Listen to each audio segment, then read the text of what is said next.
আপনার সাথে যদি সে দূরত্ব তৈরি করে সম্পর্ক থাকা অবস্থায়, তাহলে আপনি কি করবেন? আপনার সাথে যদি সে দূরত্ব তৈরি করে, তাহলে আপনিও দূরত্ব তৈরি করবেন। কারণ আপনি দেখা গেল বারবার মেসেজ দিতেছেন, কল দিতেছেন, সে আপনাকে ইগনোর করতেছে।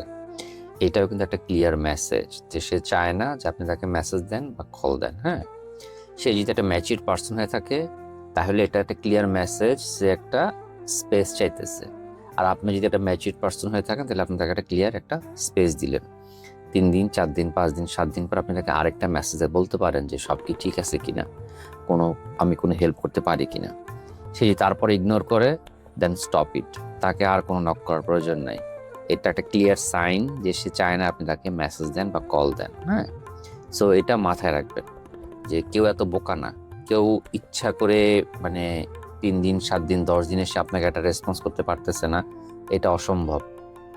মানে সে এত সমস্যায় পড়ছে যে, হ্যাঁ, এরপরও যদি সে সমস্যায় পড়ে থাকে, তারপরও সে যদি একটা ম্যাচিউর পার্সন হয়ে থাকে, সে দরকার হলে আপনি যদি যোগাযোগ না করেন, 1 মাস পরে হইলেও আপনাকে মেসেজ দিয়ে বলবে যে হেই সরি, আমি গত লাস্ট 1 মাস খুব ব্যস্ত ছিলাম, তাই যোগাযোগ করতে পারি নাই, বা এই হয়েছে সেই হয়েছে, যদি সে ম্যাচিউর পার্সন হয়ে থাকে। আর যদি ম্যাচিউর হয়ে না থাকে, তাহলে ওই যে তুমি আমাকে কেন আবারও প্রাক ভাঙাও না, এগুলো সাধারণত কখনো হেলদি না। আর একটা জিনিস হচ্ছে যে আপনি কেমন কারোর সাথে থাকতে চান যে মানুষটাকে আপনার সারা দিন চেস করতে হয়? আপনার ভ্যালু কমে যায়।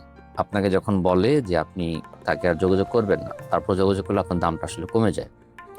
এবং তখন এটাই প্রমাণ পায় যে আপনার আসলে অন্য কোনো কাজ নাই, শুধু তাকে চেস করা ছাড়া।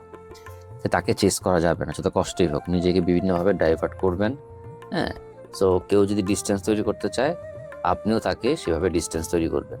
তাহলে যেটা হবে যে সেও এটা মর্ম বুঝবে যে আসলে কেমন লাগে। তাকে তার মেডিসিনটাই দেন যে ঠিক আছে, তুমি ডিস্টেন্স চাইছো, তোমাকে ডিস্টেন্স দিতেছি।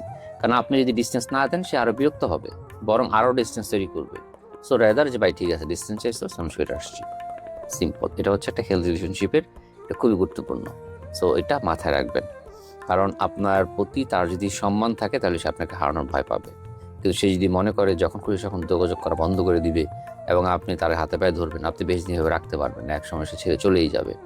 এবং তখন আপনি পুরোপুরি ভঙ্গুর একটা পার্সন থাকবেন। So be careful about this kind of situation.